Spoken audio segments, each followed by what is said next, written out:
Hello, my name is Rasmikant Avera. This is the actual stopwatch. This is the actual stopwatch, and in this part, the stopwatch is running, and these are the three utility buttons which are used to run and or operate the stopwatch. When I clicked on the this start button, the stopwatch is running now, and in every second the second is increased, and after after 1 minute or 60 second, a minute is increased to 1, and after 60 minutes the hour is increased to 1. Okay, and when I clicked on the stop button, the timer is stopped paused now, and when I click on the start button again, then the timer will be resume on this 22 second only. Okay, and when I clicked on the reset button, then it reset to the 00 second. Okay, the watch is working fine. Let's go to the code part. This is my index.html page.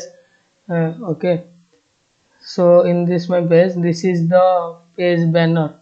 Okay, in this only the heading is shown, and in the stopwatch body there is a heading. Okay, and there is a container which is contain my all the three buttons here. Okay, these buttons are come from the font away sum, and this is my cdn. This is my cdn of font away sum, and this is my style sheet which is included. Okay, let's go to the style.css. This is the style.css. There are not any framework which is used for the css. Okay, so let's go to the script.js part. First of all, we have to fetch every document from every element from the DOM. Okay, here we have to manipulate the DOM only in the display, and we have to add events in the start, stop, and reset buttons which we have. Okay, this is the stopwatch.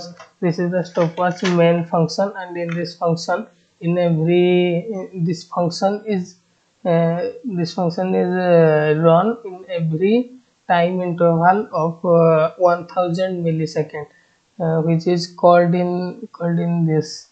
Okay, after we clicked on the start button, the function this function will be run in every 1000 millisecond, that is 1 second. Okay, so in every running the second has to be increased, and after 60 seconds the minute has to be increased, and after 160 minutes hour has to be increased. Okay, and this is the logic behind the two digit of display in the display, and this logic is used to display two digits. Okay, and this is the code for this manipulating the display inner HTMLs. Okay,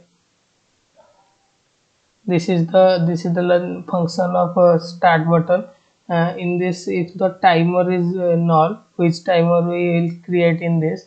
Okay, if the timer is not null, then the timer has to clear the interval. Okay, if the timer is running like this, if the timer is running, if I click on this, then the timer has to be stopped. Okay, clear interval, and the timer if the timer is null, then we have to set the interval. So after 1000 millisecond the stopwatch function has to be run. Okay, and this is the what stop means the stop button. Okay, in the stop button, this is only used when we click the button, then the timer has to be stopped. And this is the watch reset button. The timer has to be stopped, and the time. Okay, thank you.